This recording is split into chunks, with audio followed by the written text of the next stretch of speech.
ఆంధ్ర రాష్ట్రాన్ని పరిపాలిస్తున్నది ఏ party? BJP party. ఎందుకంటే ఒక పక్క పాలకపక్షం, ఇంకో పక్క ప్రతిపక్షం, రెండు పార్టీలకు బీజేపీ పార్టీ కావాలట. ఇదొక లవ్ ట్రయాంగిల్.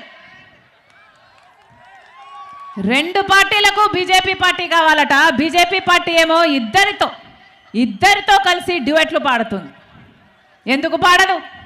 ఒక పక్కేమో పాలకపక్షం, ఇంకో పక్షేమో ప్రతిపక్షం. ఇద్దరు స్వప్రయోజనాల కోసం ప్రజల ప్రయోజనాలను తాకట్టు పెట్టారు. ఏ ఒక్కరు మనకు ప్రత్యేక హోదా కావాలి అని ఏ ఒక్కరు అడగరు.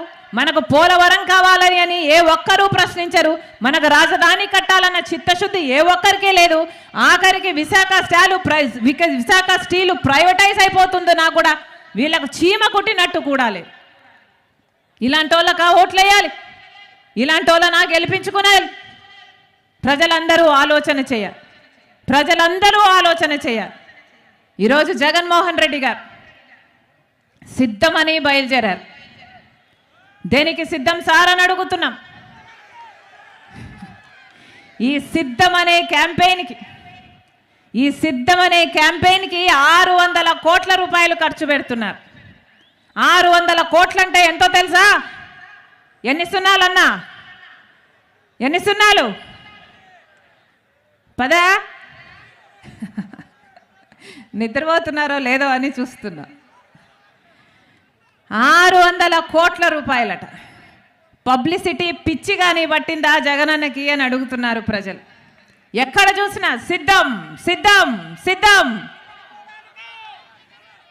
ఒక్కొక్క సిద్ధం సభకు 90 కోట్లు ఖర్చు పెడుతున్నారట. కాంగ్రెస్ పార్టీ నాయకులే చెప్తున్నారు మాకు 90 కోట్లు ఖర్చు అవుతుందమ్మా అని. దేనికి సిద్ధం సార్?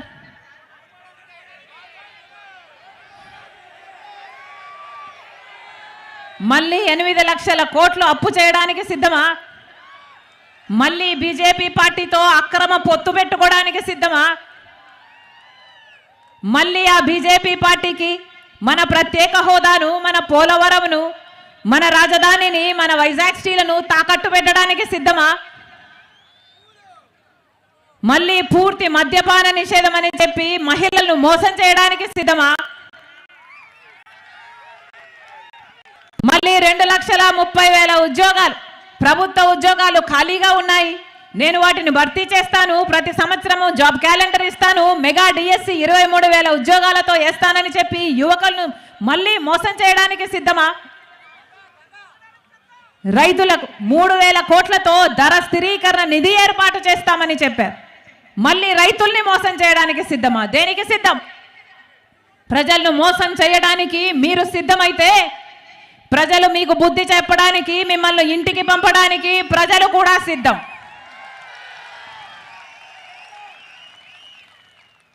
ఎక్కడైనా విన్నారా?